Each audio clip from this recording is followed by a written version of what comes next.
দর্শক দেখছিলাম এখানে চমৎকার দুটি বাচ্চা সংগ্রহ করছে জাহাঙ্গীর ভাই। জাহাঙ্গীর ভাই আসসালামু আলাইকুম, কেমন আছেন? কি অবস্থা বলেন তো আজকে? দুটো আছে। হ্যাঁ দুটো আছে, এই যে সেরা মানের দুটি বাচ্চা। আচ্ছা জোড়ায় কত ভাই? জোড়ায় কত যাচ্ছেন? ভাই 110 হলে দিই। 110 হলে দেওয়া যাবে। আচ্ছা 110 একবার ফিনিশিং, একবারে কথা ফিনিশিং। আচ্ছা ফিনিশিং।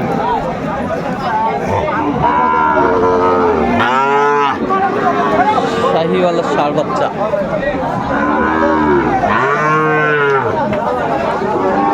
আচ্ছা কেউ যদি নিতে চায় দিতে পারবেন? থাকলে তো পাবেন। আচ্ছা নাম্বারটা বলেন। 0177 হ্যাঁ 00897। আচ্ছা নাম্বার যোগাযোগ করলে হবে? ঠিক আছে।